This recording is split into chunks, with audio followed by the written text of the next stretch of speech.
வணக்கம் எக்ஸ்பிரஸ் செய்திகளை வழங்குவதற்காக நான் ஷமினா.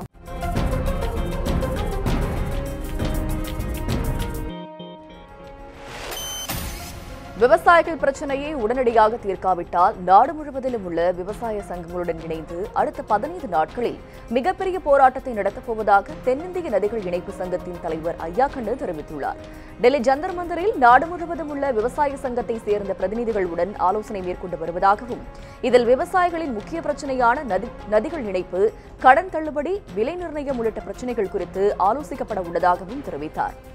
விரைவில் தமிழக முதல்வரை சந்திக்க உள்ளதாக தெரிவித்த ஐயாக்கண்ணு தங்களுக்கு உறுதியளித்தபடி மத்திய இணையமைச்சர் பொன் ராதாகிருஷ்ணன் கோரிக்கைகளை நிறைவேற்ற வேண்டும் என்று வலியுறுத்தினார். ராதாகிருஷ்ணன் அவர்கள் விவசாயிக்கு எல்லா உதவி பண்றேன்னாங்க, இதை வழி எதுவும் செய்யல. அதே போல தமிழக முதலமைச்சரும் செய்வதாக கூறி சென்றுள்ளார்கள். நாங்கள் செவ்வாய்க்கிழமை அவரை பார்க்க இருக்கின்றோம்.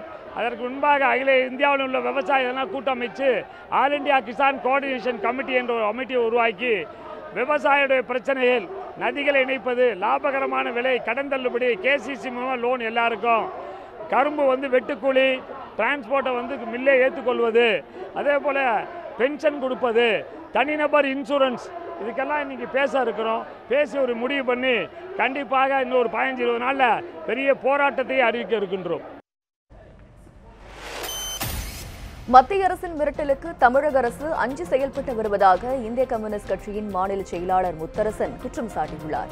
கோவையில் செய்தியாளர்களுடன் பேசிய அவர், தமிழக அரசின் உரிமைகளை பறிக்கப்படுவது குறித்து கவலைப்படாமல் அதிகாரத்தை காப்பாற்றிக் கொள்வதிலேயே தமிழக ஆட்சியாளர்கள் கவனமாக இருப்பதாகவும் அவர் விமர்சித்துள்ளார். காவிரி மேலாண்மை வாரியம் அமைக்காதது, நீட் தேர்வில் இருந்து விலக்களிக்காதது, ஹிந்தி திணிப்பை மேற்கொள்வது என மத்திய அரசு தமிழகத்தை வஞ்சித்து வருவதாகவும் முத்தரசன் குற்றம் சாட்டியுள்ளார். மாநில அரசு தமிழ்நாட்டு மக்களுடைய நலனை பற்றியோ உரிமைகளை பற்றியோ கவலைப்படாமல் மத்திய அரசுக்கு அஞ்சி செயல்படுகிறது. தங்களுடைய பதவியை தற்காத்து கொள்ள வேண்டும் என்கிற குறுகிய நோக்கத்திற்காக உரிமைகள் பலியிடப்படுகின்றன. அது மட்டுமல்லாமல் தமிழ்நாட்டு மக்களுடைய பிரச்சனைகளும் தீர்க்கப்படவில்லை. தமிழகத்தில் சிஸ்டம் சரியில்லை என எந்த அர்த்தத்தில் ரஜினி கூறுகிறார் என்று புரியவில்லை என முன்னாள் பல்கலைக்கல்வித்துறை அமைச்சர் பாண்டியராஜன் தெரிவித்துள்ளார். ஆட்சியில் சரியில்லையா அல்லது சமூகத்தில் சரியில்லையா என்பதை ரஜினி தெளிவாக கூறவில்லை எனவும் அவர் குறிப்பிட்டுள்ளார்.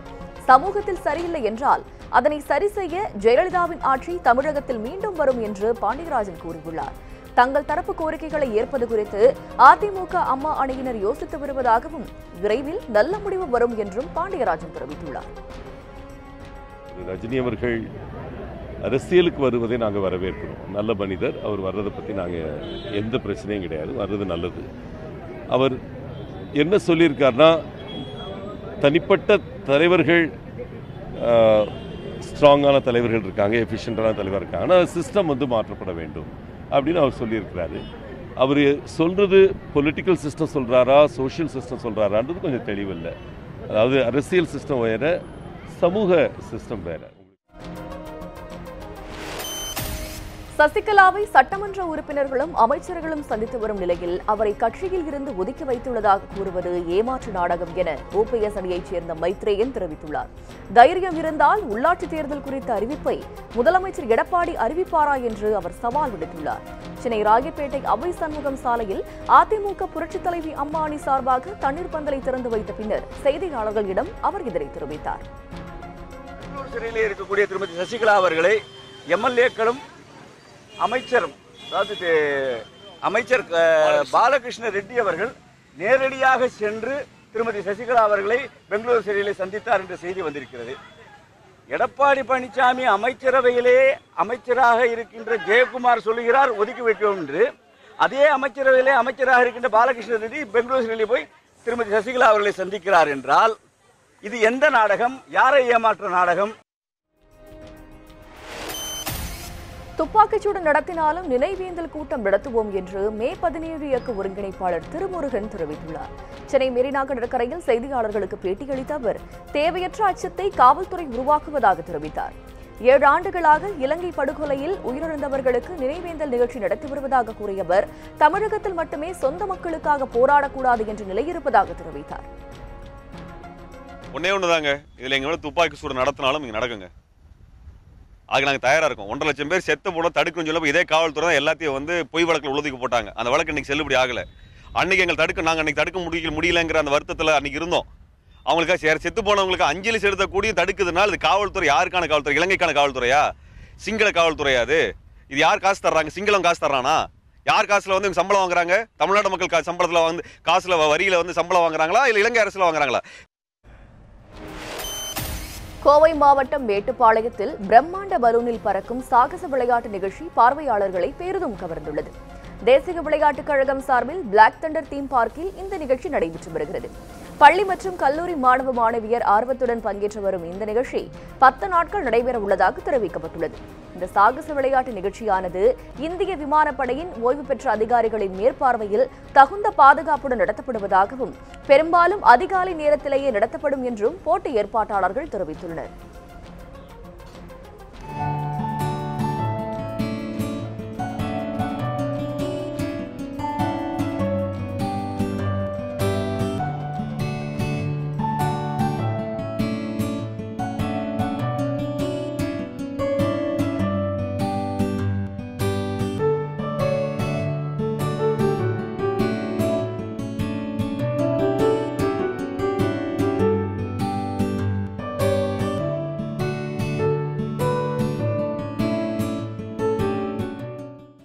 பப்ளிக்லேருந்து நல்ல வரவேற்பு. அது பேசிக்காக கிட்ஸ் வந்து ரொம்ப இதை என்ஜாய் பண்ணுறாங்க. வெளியூர்லேருந்துலாம் இதுக்காகவே வராங்க. அதுக்காகவே இதை நாங்கள் மெயின்டைன் பண்ணிக்கிட்டு இருக்கோம். இதுக்கு ரெவென்யூ மாடல் எதுவும் இல்லைன்னா கூட இதை அவங்களுக்காக அவங்க என்ஜாய் பண்ணுறவங்களுக்காக மெயின்டைன் பண்ணிக்கிட்டு இருக்கோம்.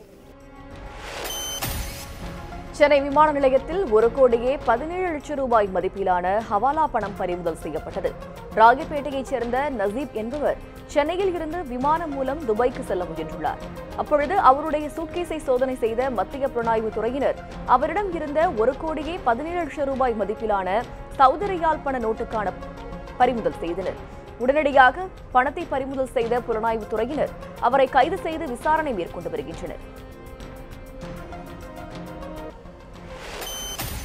தமிழ்நாடு காவல்துறையில் 15,711 காவல் பணியிடங்களுக்கான எழுத்துத் தேர்வு இன்று நடைபெற்றது. சென்னையில் 56 மையங்களில் நடைபெற்ற தேர்வில் 42,000 பேர் தேர்வு எழுதினர். காயிதே மில்லத் கல்லூரியில் நடைபெற்ற தேர்வை தமிழ்நாடு சீருடை பணியாளர் தேர்வாணைய கண்காணிப்பாளர் ராதிகா பார்வையிட்டார். இதுபோன்று எத்திராஜ் கல்லூரியில் போக்குவரத்து கூடுதல் ஆணையர் அபய்குமார் சிங் உள்ளிட்டோர் பார்வையிட்டனர். தேர்வு மையங்களில் பலத்த பாதுகாப்பு போடப்பட்டிருந்தது. திருவள்ளூர் மாவட்டத்தில் தனியார் மற்றும் அரசு கல்லூரிகளில் 9 மையங்களில் தேர்வு நடைபெற்றது. இதில் 14,624 பேர் தேர்வு எழுதினர். ஏராளமான பெண்கள் காலை முதலே தேர்வு எழுத ஆர்வத்துடன் காத்திருந்தனர். தேர்வறைகளில் பலத்த பாதுகாப்பு போடப்பட்டது. மேலும் தேர்வு அறையில் செல்போன்கள், பைகள் பயன்படுத்த தடை விதிக்கப்பட்டது.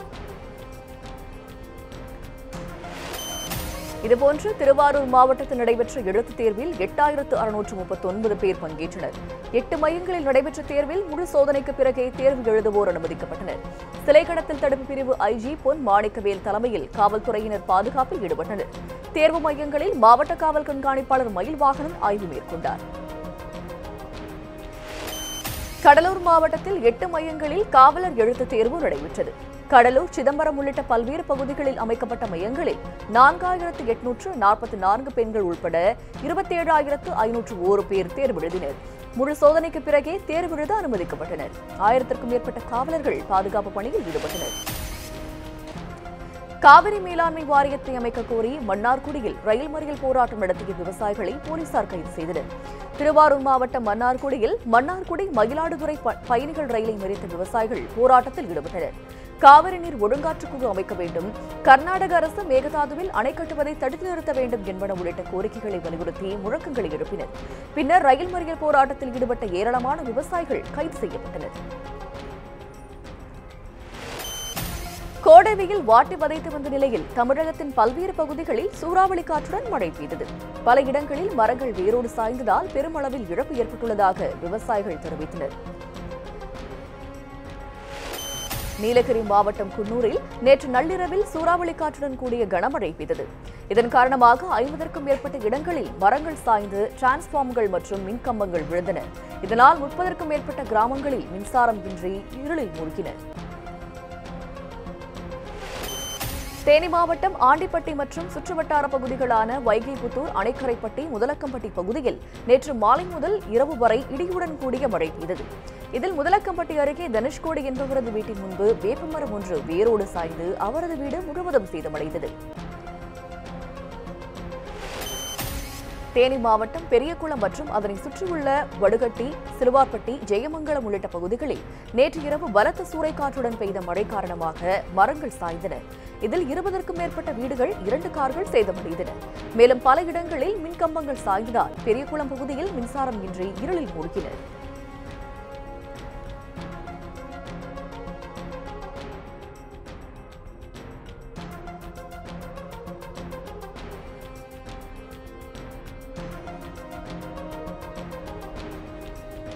பலத்த சூறைக்காற்று கனமழை பெய்தது. இதில் மேட்டுப்பாளையம் மற்றும் சிறுமுகை பகுதிகளில் 1,00,000க்கும் அதிகமான வாழை மரங்கள் அரியோடு முறிந்து சேதமடைந்தன.